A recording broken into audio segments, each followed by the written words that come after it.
Hello everyone and welcome back to another pastel video, and today we are going to be doing abstract landscapes in soft pastel and not on sanded paper. This is blocking for the watercolour paper, which I've given a coat of gesso, and in this case I've just used Montmartre premium white gesso. You can get this pretty cheap on Amazon. I think this one only cost me about £7, but it's given me a nice cat fur covered text surface to work on. So let's get started. Now let me explain a few things that we've got lying around. So the first is, this is the initial sketch. Oops, sorry, bounce the camera. So that's the initial sketch. This is Pitfourie Farm House, up in Moulin near Pitfourie. It's a track road that comes off the main road if you go up the back way to Moulin, from the golf course end of Pitfourie. So there's lots of little charming kind of original cottages out there and farmhouses. So I took a quick snap of this while we were passing and I just absolutely loved it. So this is the original sketch. This is just charcoal and graphite with a little bit of white pastel just to pick out the house. So that's the initial sketch. Then I did a colour study. I wanted to use more unusual colours and just kind of get something down that was a little bit more fun rather than base it on the kind of colours out there.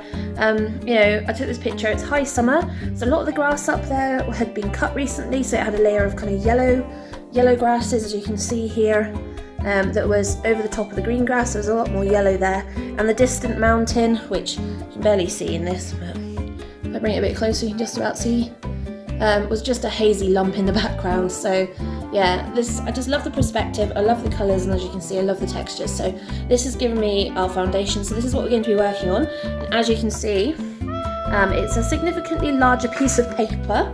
So this is about 16 inches by 16. So I'm hoping that this should give me a nice good surface, an area to work on, and with lots of different techniques to be able to pull out the textures in this, which is what makes it so great.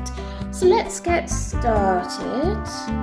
Chuck the study somewhere that's useful. I don't really need the sketch, so chuck the sketch out the way a minute.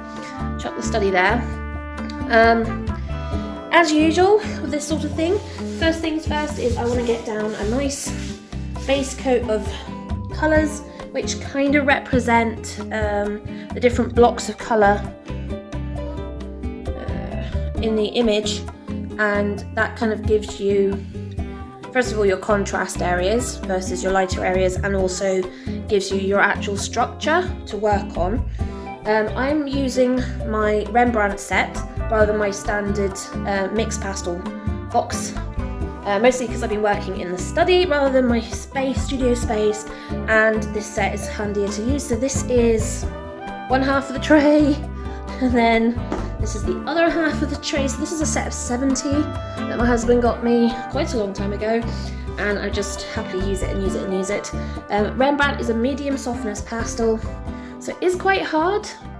Yeah, it's definitely not something I would say, if you're wanting to use softer pastels, this is not a soft pastel, but depending on how you use it, you can get some really great effects. It is good for kind of more scratchy lines, more scumbling, just to give you a bit of more texture and technique. So these are actually pretty good for what I'm doing with this. So this is a dark grey, this is a blue grey, so this is probably a darker version of Payne's grey. And the first thing we're going to do is mark a horizon line out. So I want that up here, and it does curve slightly down. So there's our horizon line. And then we have kind of darker patch and then trees.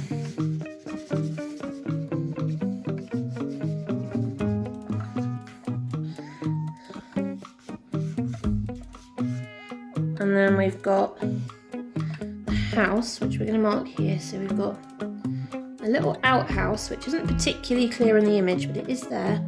And then you've got main house structure, which is going that way, and then behind the house you've got another tree set, and then actually you've got a tree set which is actually a bit further forward, so we're going to bring it here. we're going to bring it down a wee bit. So it's more like there. And then we're just going to kind of merge those together. So there's our house and our tree line. And we've got this beautiful farmhouse track that kind of goes up. And this one, it kind of goes off that way. We were a bit of a weird angle to it as we drove past, so it ended up at a strange angle, but actually I quite like that. It's added quite a nice dimension and depth to the composition. So, that's us heading in the right direction. There's the path, that's where we're going. We want to lead them to this. Also, this gap here in the trees where the house is actually makes you follow this line up really nicely. So that's what we want. Now, we actually have a darker section along here because this actually goes up, forms a darker kind of bank where there's a fence line and that kind of goes up. And the same actually comes back down on the other side. The problem with these pastels is they smudge really easily, but that's to our advantage for what we want to do.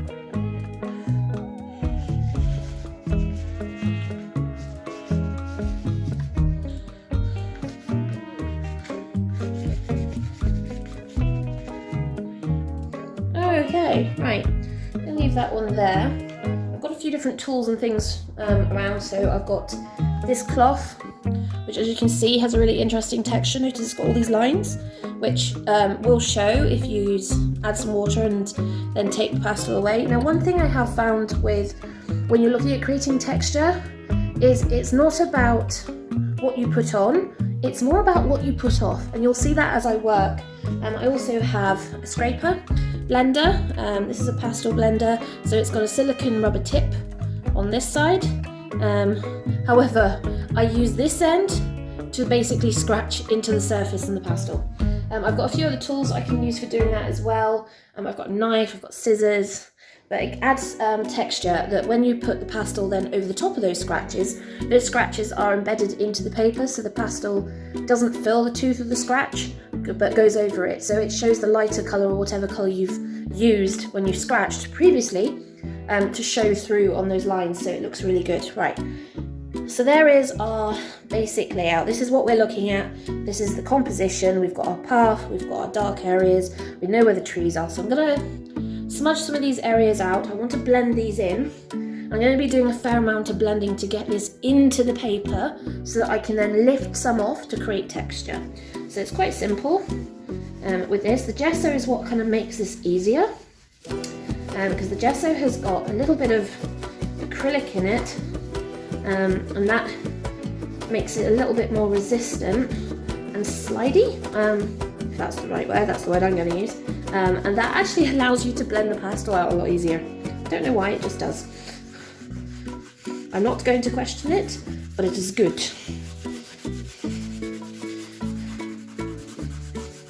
Also, because this is not sanded paper, it's not taking all the skin off my fingers doing this as well, which is great. I know usually I use sanded paper for a lot of my work, but when it comes to the abstract stuff, I tend not to. Now, I've been doing loads of abstract recently, but not filming it. I know a lot of you prefer my floral work, but please, obviously, feel free to comment if you're more interested in seeing some of my landscape abstract work once you've seen the end result of this, because it's all very similar to this, basically. I really like it. I think it just... I love texture, and it's not something you can easily get into floral work. Don't get me wrong, I like the floral work too, but I do like landscapes and I love the textures. Right. The farmhouse has got a really dark grey roof, so it's got a traditional Scottish slate roof on it. Just kind of what you want if you're in Scotland, because it keeps the water out. Now, what I'm going to be doing is basically putting in each block of colour, or at least the base colour, smoothing it out like this, and blending it out. And then once I've got all the base colours down, I'm then going to start using some water, some scraping, some towel, some cloths, and start lifting some of the pastel away to start creating texture. so there's our dark grey. It's here. So now I want to get in, oh, what do I want? I might go for our light grey. So this is a nice light grey. This is what I want to get this mountain in. It's a slightly weird shape, this mountain. I don't mind too much. I don't really see much of it once I start softening it and blending it out. I want it in the distance. I don't want it kind of sitting there, sticking out, being really obvious. So blend that in.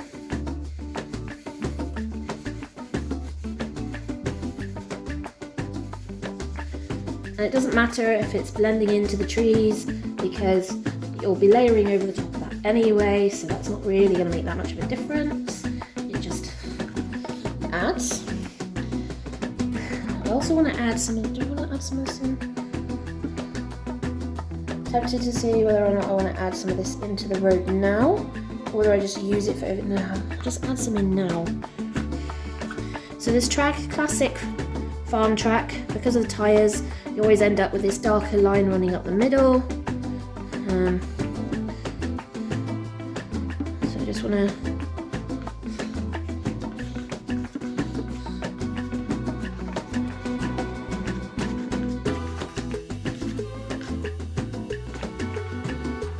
get that in. I don't want to blend that too much, but it is useful. Right, let's get our favourite. We're going to do our sky. I want to kind of get a cloud colour in. I want something a little bit warm. So I've used this peach colour, and basically I've just tried to simulate clouds, but with no definition. So I just slap it on, and then when I do the blue over the top, and then blend it, they kind of blend together nicely. So this is our blue. This is a really nice kind of slightly yellow blue, this one. And it is a darker tone, but don't worry. You'll be seeing how that works later.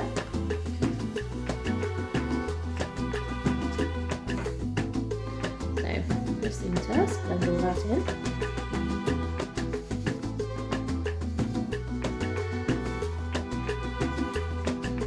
Use it to blend into the mountains so that the mountains are starting to kind of slowly disappear into the background, which is what you want. Just like that. Right, now, base colour for this. I want something that's really kind of almost neutral as our base colour. I quite like a lot of my greens, like a neutral green. So this is almost a kind of khaki colour, this one. So we'll use this.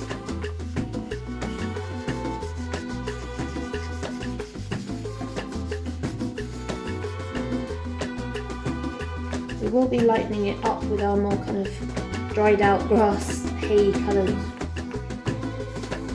yellows, so I wouldn't worry too much.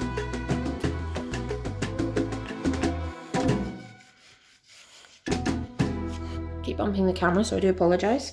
It's because I can't see it within my peripheral vision, so I keep bumping into it. Then I remember it's there.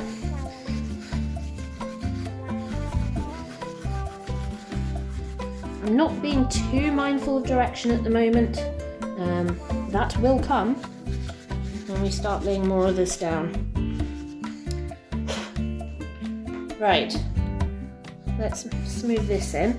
See, as soon as I start doing that, how bright and vibrant this green is. It's like, you're a khaki green and you're a neutral green, but no, you're absolutely vibrant.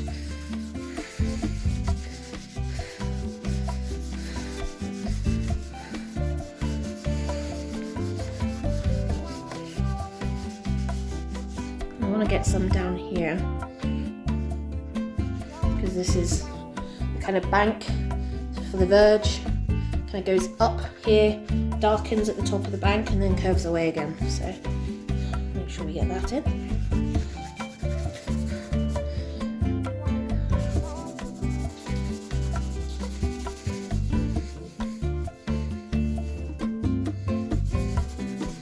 just love this green.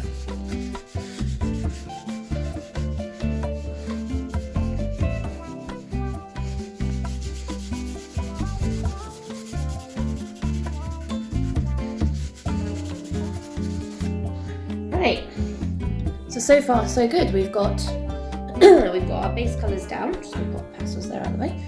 We've got our base colours down, and yeah, it's kind of looking, well, it's looking like a blocky version of the sketch, the study, but we'll get there. Right, other colours I want to get down before I go too far, probably a dark brown. I like using a dark brown just to kind of pull out the trees, because it is darker than the grey.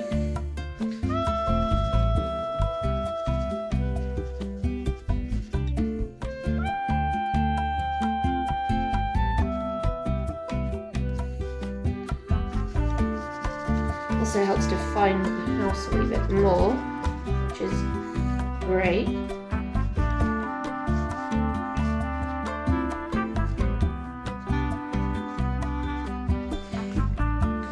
Also adding a little bit of it into the bank and the grass, but not the road. The road is tarmacked with the classic UK grey colour. And yes, I know that's not limited to just the UK, but it's not a farm track road in the sense of it's dirt. It is a tarmacked road. It was just, it's patched really. It's a patched road. It's well loved.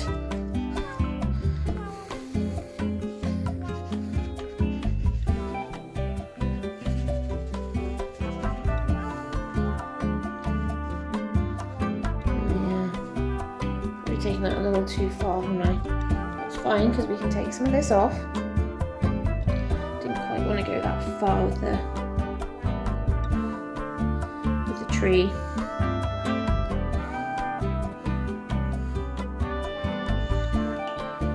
So, put our grey back there. Also didn't like how high that was anyway, so actually it's probably done me a favour doing that.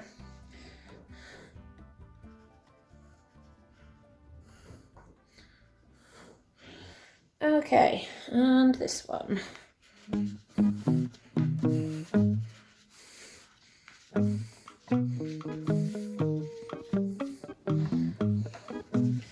Right, blend that in.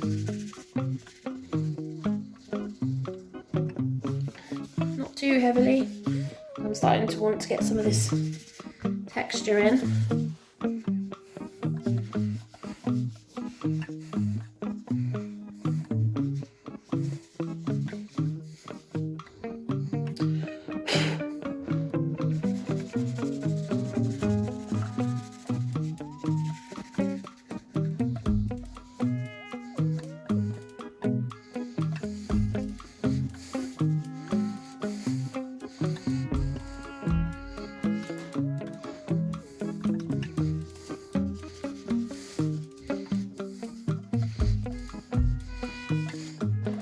Right, that's looking a bit better. I'm starting to get some darker tones in. Right, let us have some fun. And I think what we'll do is we'll just use the cloth and this. So this is just a bathroom cleaning bottle that I've just used. I've just filled it with water, but obviously there's still a little bit of bathroom of cleaner in there. So it's mostly just water, and it has a really spattery nozzle on it, which is great because that is exactly what I'm looking for. Is I want just spats of water, some big, some not so big. Oh, and I'm getting it on my study, which wasn't a clever idea. Hopefully that will just dry. Right,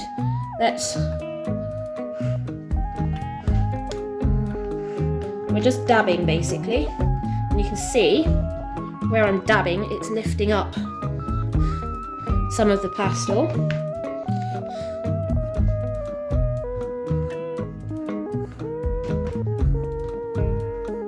And also the texture of the cloth is creating all these crazy lines. I'm also just using it to wipe slightly in some places. So some places where I want it to be lighter, like across here, I want it lighter there.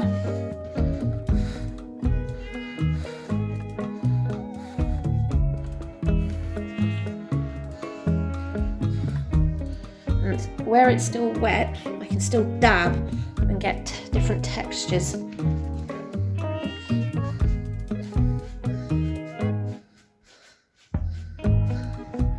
I'm just basically going, right, what can I achieve with this?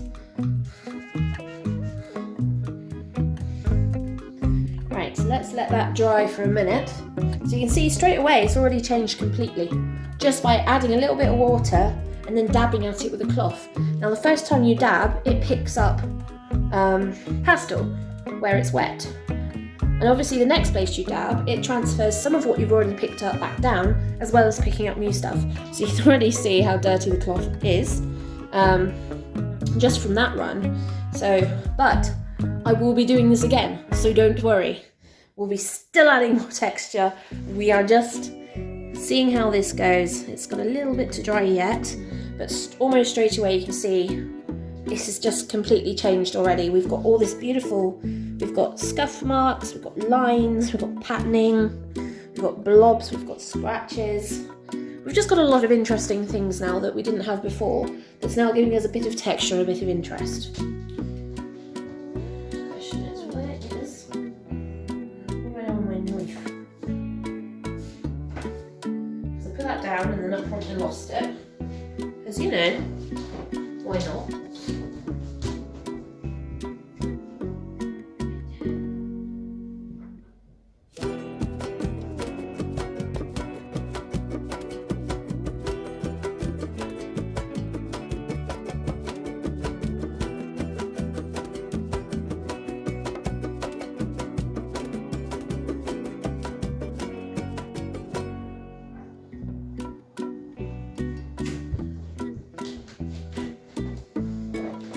So I've got a couple of tools here. So this is I believe this is a clay tool for shaping and stuff like this.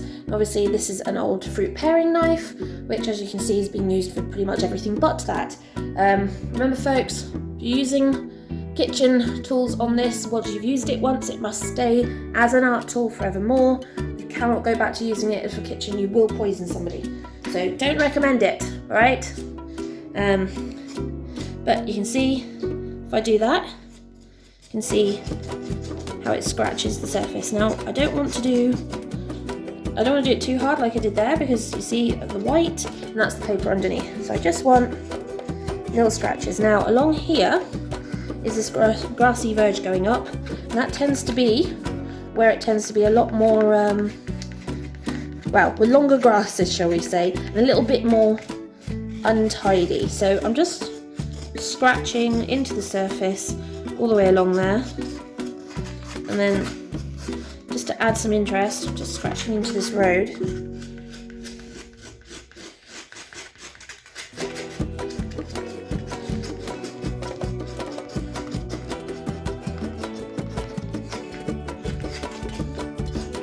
So I'm not looking at doing anything particular, I'm not following any sort of pattern, I'm just letting the knife go.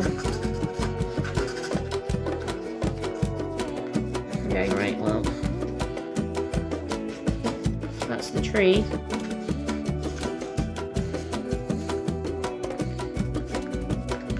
And that's the bigger trees there. Like that. So now we've got some scratchy texture into the surface. I could use this, but because it's plastic, it is a lot softer, so it won't dig as much into the paper, which is fine if you're a bit more worried about scratching it too far and kind of bringing out the white paper underneath. So, first layer and first texturing done, which is pretty good going at about half an hour. So, long way to go yet, folks. Now, we need to continue, and I want to finish working with this sky. I want to use a slightly warmer, paler blue to bring this sky back. And because we've already done some work and we've got this texture, it just means that we're going over the top, and it's just creating even more textural differences, even more interest in what you're looking at.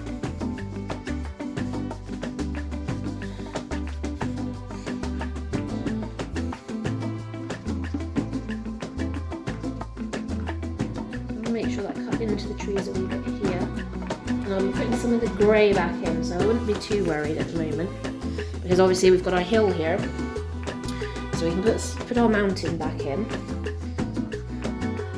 I don't want to lose this beautiful texture, so we're going to just make sure that we do it in a way that allows us to maintain some of this.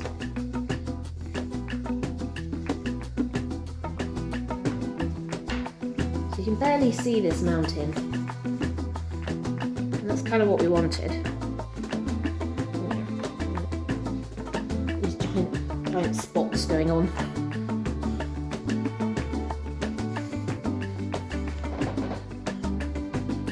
Now, I want to get some of this peach back in, I think.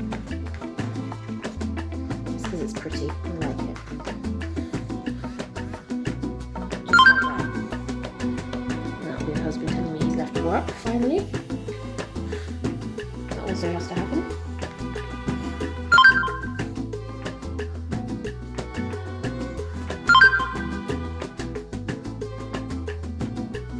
Right. So, that's the sky pretty much done. I'm probably not going to do much more on that, and I do apologise for the constant invasion of the beeps. But what I wanted to start doing is bringing in an accent colour that just adds a bit of interest. Obviously, I could just stick to the traditional colours of what this is, but I like to push the boat out. For those of you that have been following me for a while, you know I love colour. And I will push colour where I want, to go. And in this case, and in the study, as you can see, I've used this really beautiful purple, which is this colour here. It's like a plum colour. It's just absolutely stunning. And you can see, as soon as I put it on, it is an interesting colour. And I will be blending it in with more of the brown, so it will disappear, which is great.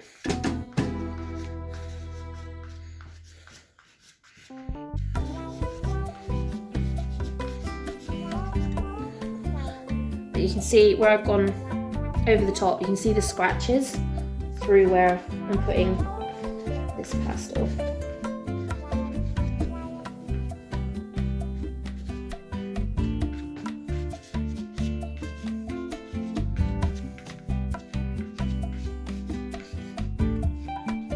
Look at that. Oh, wonderful. I'm going to add some of it down to this embankment. So basically we're following where we've got some of our darker patches, and it's just to kind of ensure that we're keeping our interest and keeping our sightline going this way.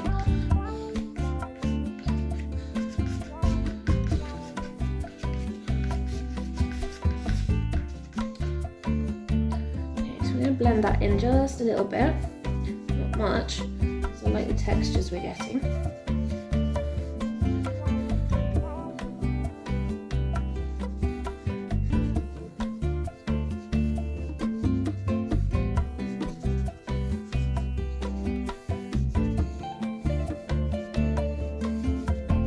And some of you that are used to pastel are probably screaming at me going, "You're overblending." Trust me, okay? Follow the process, we will not be overblending. Remember that we are using a wet, damp cloth to lift a lot of this pastel back off the surface in order to create texture. And because you're doing that, you end up being unable to overblend.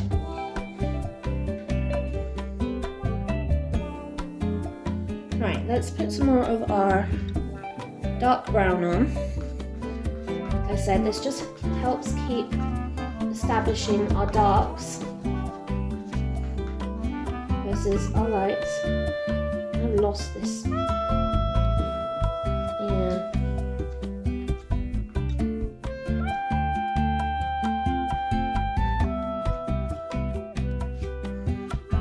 Be a bit careful about losing these lines because I'm going to need these. So I'm going to put some of these back in just by dragging this across.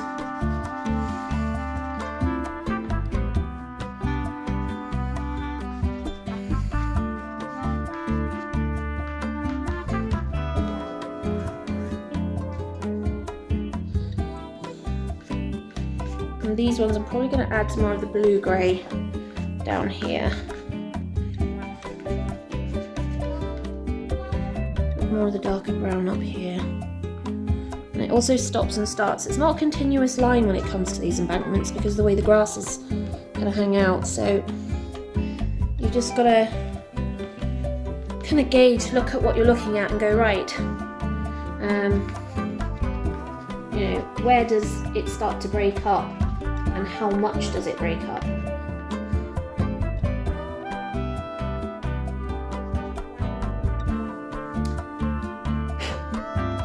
And then this one, I want a little bit, but not too much because I want to bring the grey back in on this one.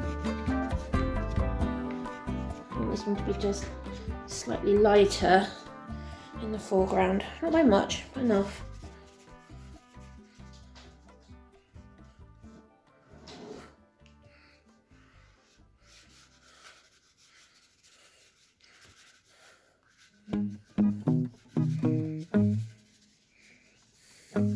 I believe the correct term for this scratching into the surface is sgraffito. Although I've never really seen it used specifically with pastel before, but you know what? Whatever works for you, just have fun. A lot of this is just experimental, you know? You just want to get in there and just play and enjoy yourself.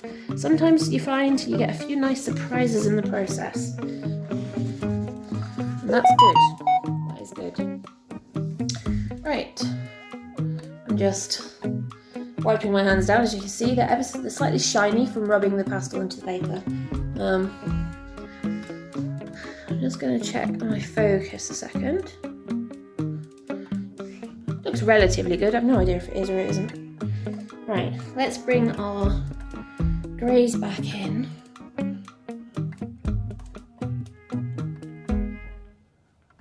Now, it looks like I'm making this really obvious. I will be blending some of this house out so it starts to kind of disappear.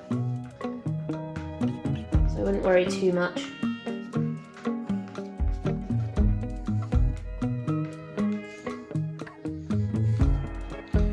Also along here will be where I want my kind of fence line.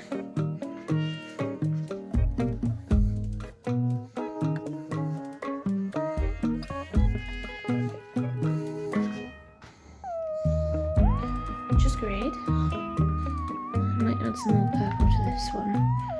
We'll see. Let's have this bring in. Yeah, let's add a bit more purple to this one. Now notice that the pastel's getting a little bogged down on this now, which basically means I probably, oh sorry, hit the camera. Probably want to lift some of this off. But rather than spraying that and risk damaging the sky, what I'm going to do is spray a section of the cloth and then just dab.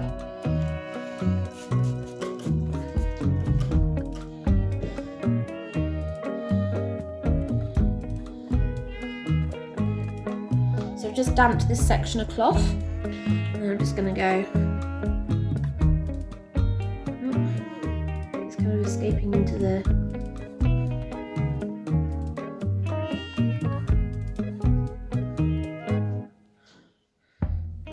slightly.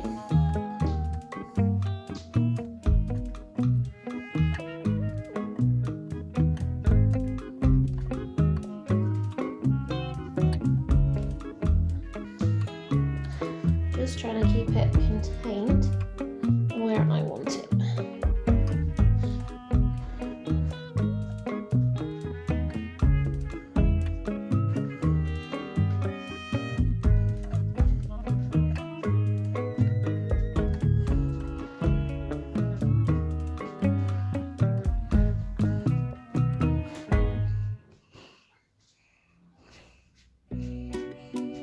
Just take a little bit off down here as well, actually.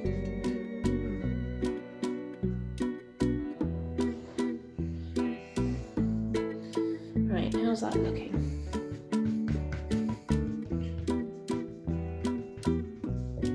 You can kind of see where I've taken bits off. I might actually well, that's been a bit more than I wanted. That will do though.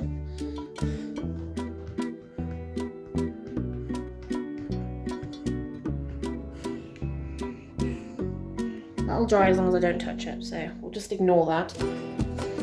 This, however, is looking good. Starting to just soften the trees out slightly, get many different layers of colours down and just push it into the background. Also notice that the house is slowly disappearing into the background as well, which is what we want.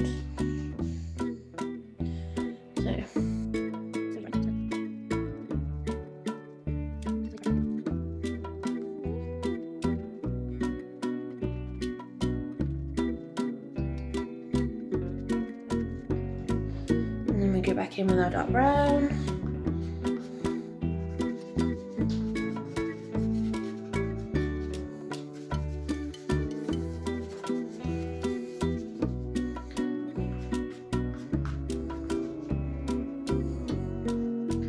Also use this to kind of give the trees a little bit more definition into the sky.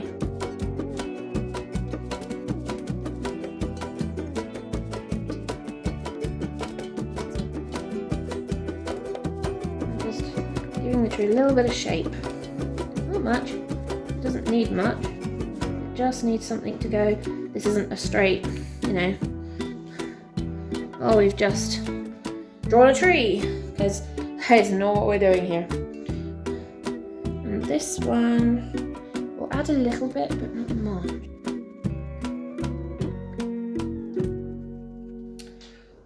Right, let's start working on our foreground. We have a really nice, our light grey, if you want to get in. So, probably want to add some of that to the trees as well at some point. Not very much, I don't think. Yeah. Away from that for a minute.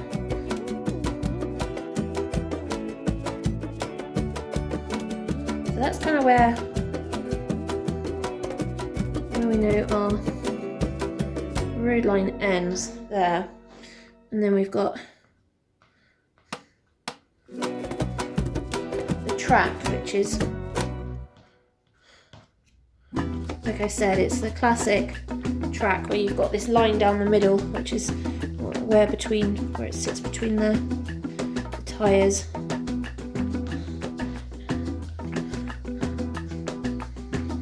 can see all these scratches coming out, it's great.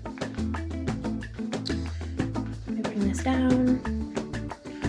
I want to take this off, leading edge that way, leading edge this way. It's almost like you're signposting that you want the viewer's eye to travel this way, and because of the width of the house, it will end up being the house more than anything else that people look at. It's driving me crazy. I feel like I need to just add some of this dark grey in.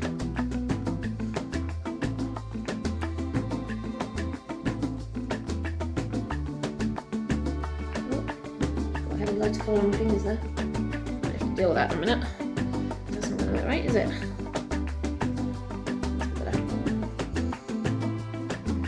Okay, back to this. It's all light grey. So you can see you're getting this lovely texture. Now we want to lighten up where this fence line is, because I'll put up the reference photo as well so you can probably see it. And the fence line itself, because of the grey steel wires in it, the further away it got, the more it just looked like a light grey line. Now obviously, as you can see from my study, that's not what I'm doing, and the reason for that is sometimes you have to suspend reality for your imagination in order to be able to make people feel something. I want them to feel like there's this wonderful farmhouse at the end of this old track that entices you to investigate the painting, to take a closer look. So if I blended all of that into a grey line, it would become more of a ghost section going up. You'd actually lose your interest. You know, your eyes would follow the line, but you wouldn't actually look. You would look at the end product, the farmhouse, but you wouldn't actually study the fence line as you were going up. And that's what you want to get, is you want to get people to be interested in, you know, all of the elements of the painting, not just your end goal, which, you know, in this case is obviously the farmhouse, but at the same time, you do want them to be able to go, oh, actually, look at that fence line, isn't that good? Look at the grass going up to the fence line. You know, look at the fact there's patches of grass and weeds growing on the road. There isn't in the photo, in the reference photo, but I've added that in order to create interest. And that's what it's about. It's about telling a story and getting people to go, you know, I want to be there, I want to go there, I want to go and see this house, I want to investigate.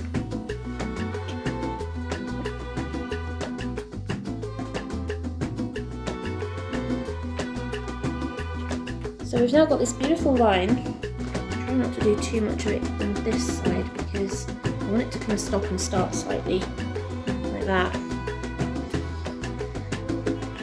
That looks good, I like that. I like where that's going.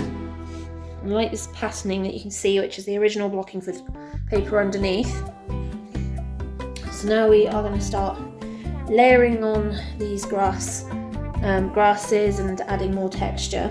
So going back to our original fun, funky khaki green, and whilst you can just about see some of the patches of it on the road, I do want to add some of it back in so it's a little bit brighter, where the water's obviously lifted some of that off earlier. And I also want to make sure that the first part of the embankment is clear.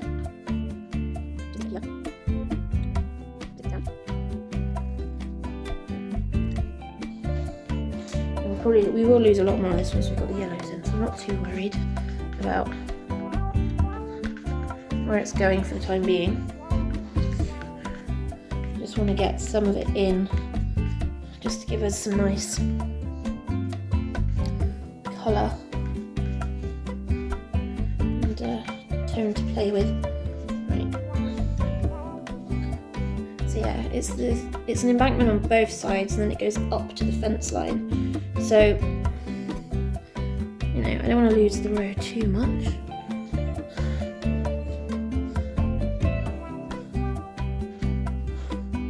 I do and I don't. That's the interesting part.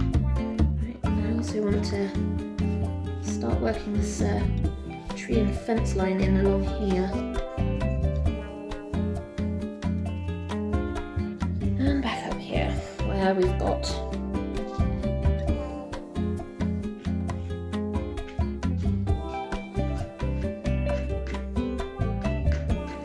I got bored, wanted to add some marks. Didn't ask.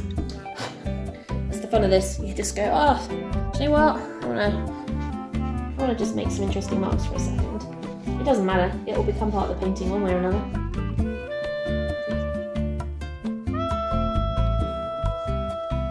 Right, I'm gonna reinforce some patches where I want it slightly darker with this green before I start putting these yellows on. Specifically behind the fence line here on this side there is a gate as well, so you can see that. And the same on this side. Now this has got stripes on this lawn, they've obviously mowed it into stripes, but I don't know, the same as on my study, I just don't really fancy putting these stripes in, so I think I'm more interested in making sure that I've got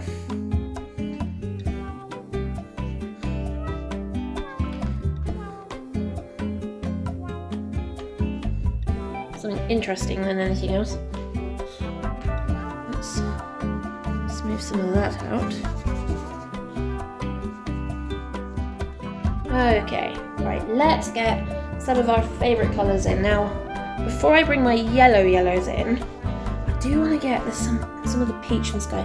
I do like to try and get some of any of the sky colour in.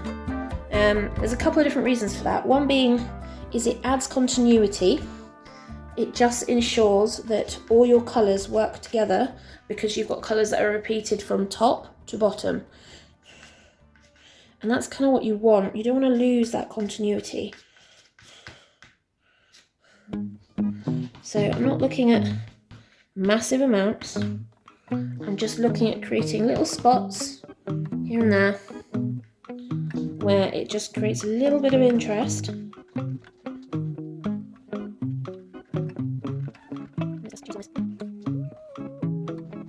Just making random marks, just going, right, where do I fancy doing that? That'll do.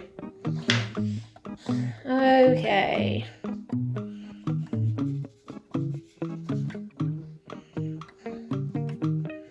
Let's get a nice yellow in. So this is a very light yellow ochre. I love this colour because it's pretty vibrant, as you can see. And you won't see much of it once it's in, but it does show through in certain places, and I tend to like to add just little patches of it here and there, like that.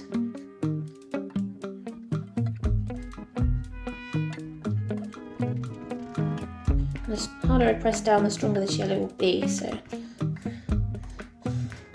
at that. Isn't that pretty? That's really, really pretty, right?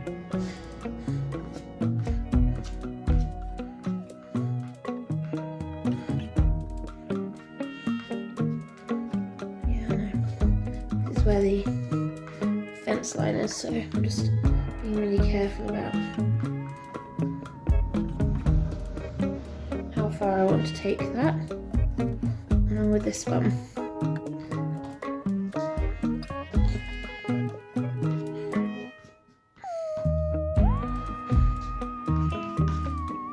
Now you can see I've lifted off the pastel when I was doing my splatter technique, and I was lifting off in areas where I want it the lightest, which is here and here.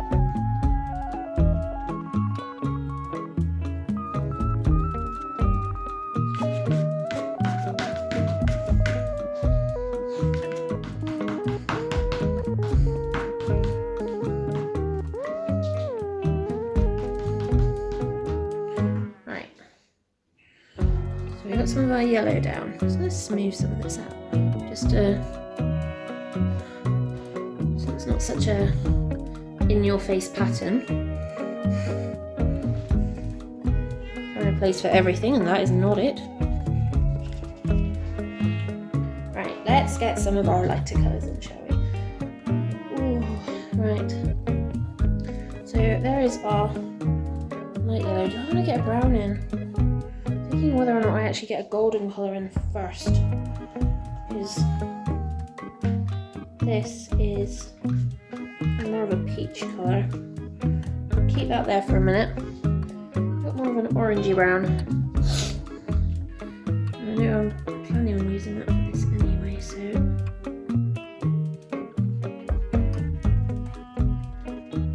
yeah, I'll save that more of that for the fence pose. Go with this one, which is our next lightest colour.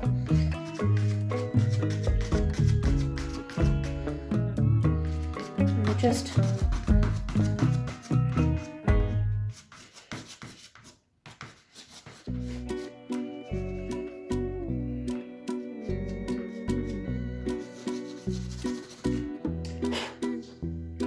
bringing these colours in. Taking them back out, bringing them back in, taking them out. That's what this is about. It's just this constant game of taking it in, taking it out, putting it in, taking it out. And the reason for that is it just gives us all these layers of beautiful colour, which is what you want.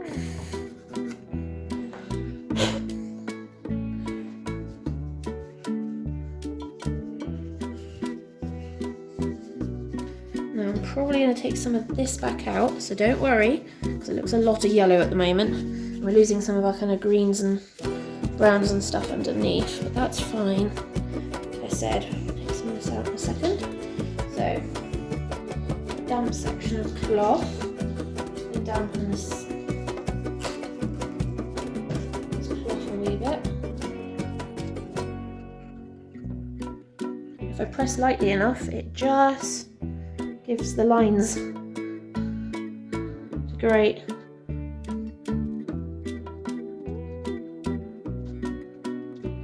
And we're just basically patting this out and just giving us some different textures to play with. There we go. Kind of see some of the lines in that as it works. Just let that dry for a minute.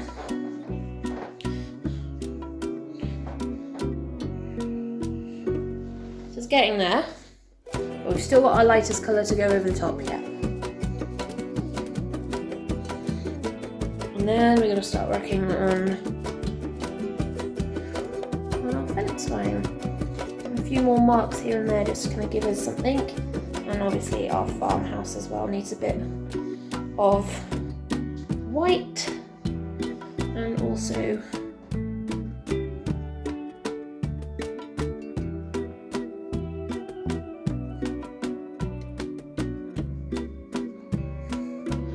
it needs just a little bit of definition as well. And the chimneys, which seriously I don't know what it is about old stone cottages in Scotland, but they just look like weird lumps like this does at the moment until you put a chimney on it. As soon as you put the chimneys, which are usually whitewashed the same as the lower walls, against the slate roof, suddenly it becomes a cottage. I have absolutely no idea why that happens, but just that tiny little mark to make a chimney turns a lump into a traditional cottage. I have just no idea, but that's how it rolls. Now, just gonna re-scratch some marks in here.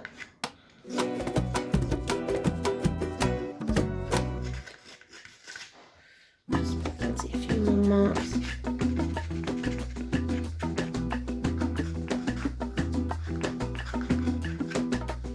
And that's just a few. It's just showing the lighter grey colour underneath. Or the lighter white colour underneath in this case.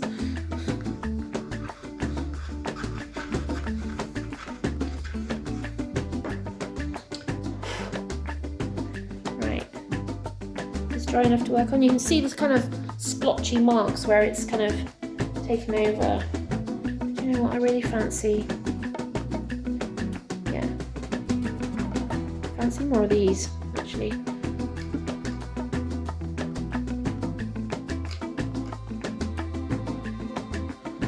I'm barely pressing the trigger, I'm just letting the water come to the head and then letting it drip.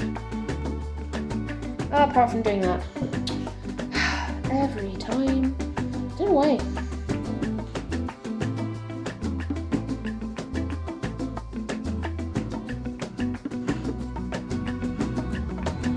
And we're just, you see the yellow where it's just lifting it off.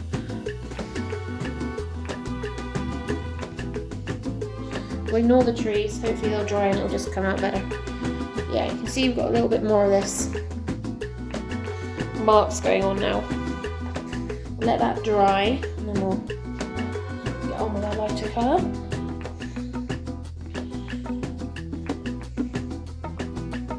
It's a really simple way of creating texture.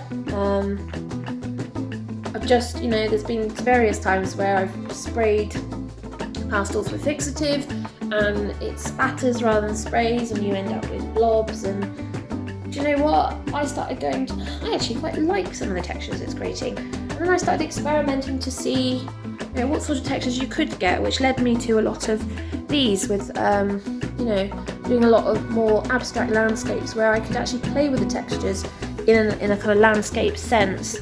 And that's kind of resulted in what we see here, is the ability to suddenly just keep layering and more and more and more, because I can take away as well as put on, which means that I don't really need tooth as such. I just need the ability to be able to keep layering, and because it's pigment, it's no different to, say, layering with watercolour. In theory there's no limit to the amount of layers you can put on watercolour. Eventually it starts to cause the paper to deteriorate and disintegrate, and that's when you start having issues. Otherwise, you have something like this where I can just keep going and going and going. So hopefully you guys are still in focus. Never really know sometimes. It is now getting darker outside. I've got my two LED lights on, one kind of that way and one that way, which is why my shadows are behind my hand. But that just helps. This is still a little damp, isn't it? Oh, now I'm picking up yellow. That's fun. I can pick it up on my finger and put it in other places. That'll really... that's cool. Didn't realize I could do that. That's going to distract me, so we'll try not to get into that one. Right, let's get on with our light colour, because this is the important one. Because this basically... I've made a mess of it already, because I can't see where I'm putting it down, but that's fine.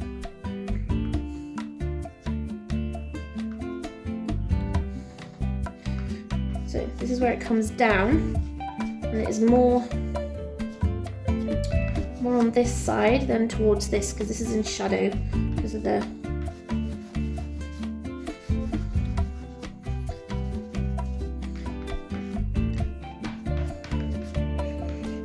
fence line, so that's what we're kind of looking for. There's this, and then adding it in to our embankment, at least that far down, because that's where the light's hitting it. I know I haven't talked really much about the light and darkness in this piece. There's a couple of reasons for that. First one is it's quite hard to describe. The sunlight was a pretty overcast day, which meant that there was no directional sunlight at all. Now, that means there is no directional light in this painting. But of course, that's not going to stop me, because I will add directional light one way or another, which is what I'm kind of doing. So I have to be very careful about how I use that directional light, because there isn't any. So let's do this side.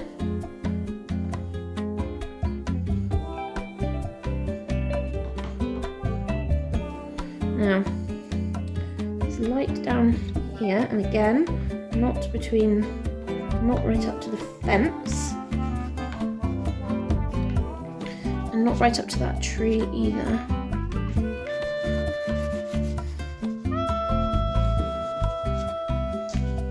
It does go a little bit further down this side than it does on that side. So we're also just adding that into this, just where we want it to kind of catch.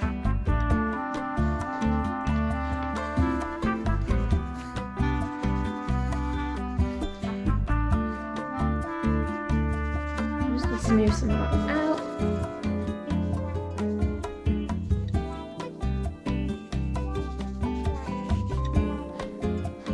Just like that.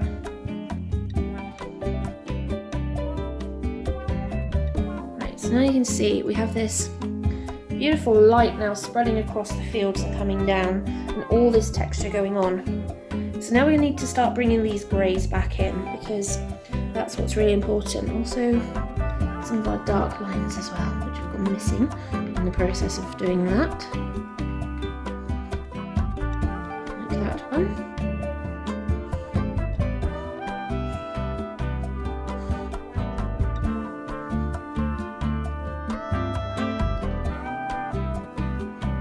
I just want to add just some lines there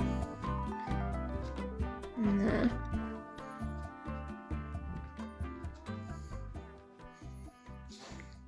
Just where the house is.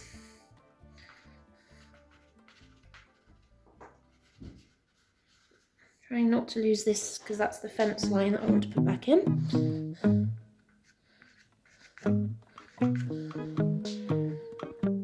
Also conscious that I like just a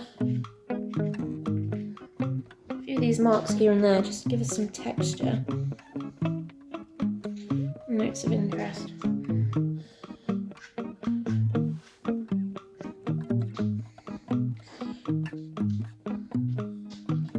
Basically, you just want it showcasing that this is the direction the grass is going, and this is the direction your eyes should be going.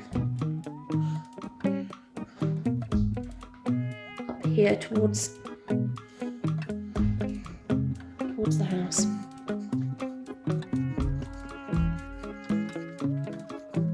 Now I'm going to use my light yellow and just get this initial fence lines in. So we have one here.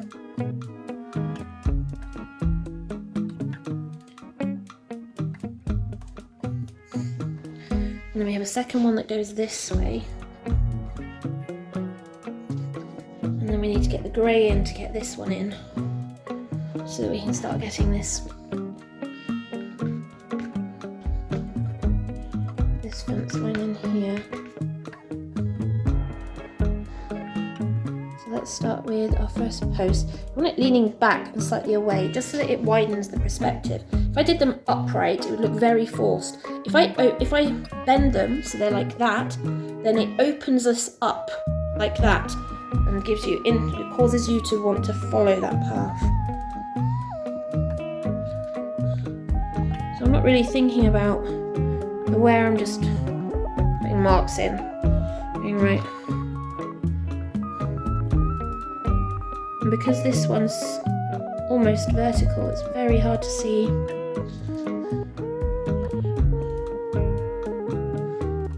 where these lines are, especially as this one is where there should be a gate. So I can worry about that in a minute, because that will need a little bit more definition. Now this is where we bring our brown back in, and we will bring the darker brown in as well. So we just need a little bit of brown on these fence posts. Not much, but just enough. Yeah, I needed to bring some more of that brown in while I was working. Yeah, there just wasn't enough of it for it to make sense. So just add some of that in. Right, then we get our dark back in, specifically because we need quite a large chunk for this gate. It needs to be a bit more chunky than the rest of these. And then a nice thin line just helps define these a bit more. I'll be putting some more grey in anyway.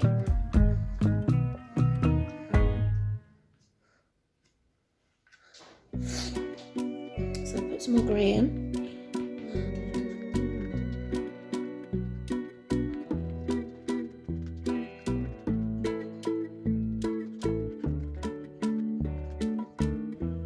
Kind of makes sense and kind of doesn't, but that's fine.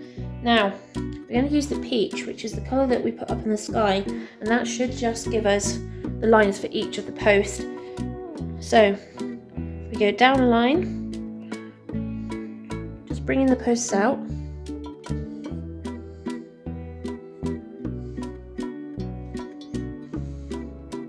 Now, ignore the gate. Reason for that is the bars on the gate are steel, so they'll be used with a light colour. And then we got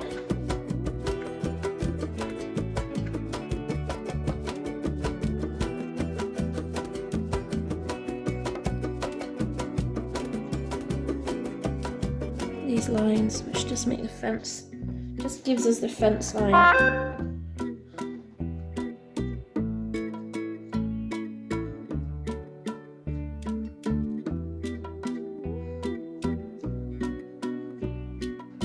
And then the gate. And we got our grey. This is going to be top line. It's a double. And then double at the bottom. We'll also use some of our nice blue to help accent that.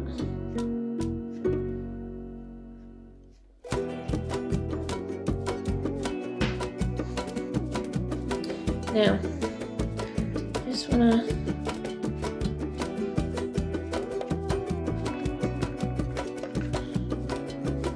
make sure I've got enough contrast down there. I have. I've got that going up. Right, let us work on this house. So, we need our white. And sometimes I'd use a pastel pencil, but I'm not looking for absolute perfection on this because I don't want perfection on this. I want this house to stand out, but at the same time also kind of blend in.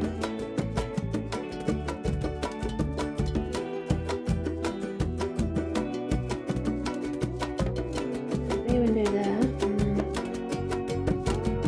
there.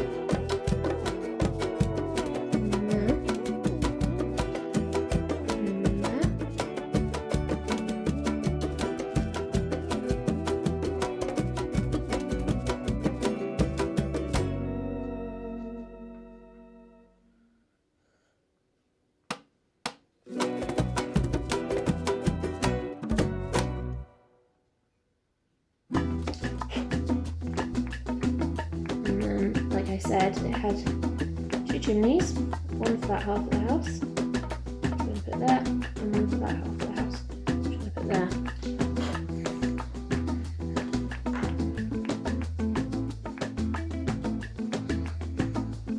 Now I'm just bringing this brown into there, and it just kind of blends that slightly. And then the grey's up here. And we're just going to use this to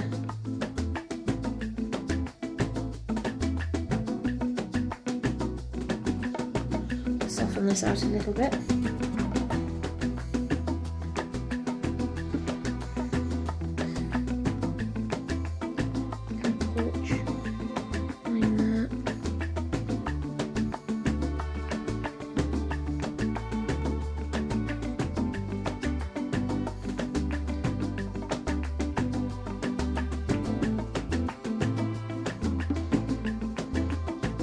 We're not looking for preciseness, we're just looking to basically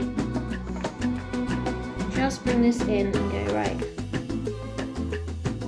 the White House, this is the farmhouse, right at the end of the drive.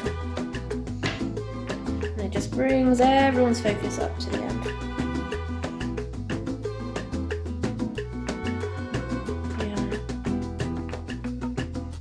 Do I want to leave it there?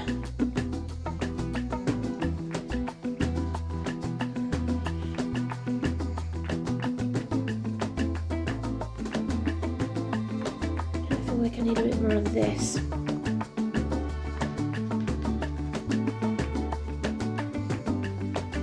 Still on here.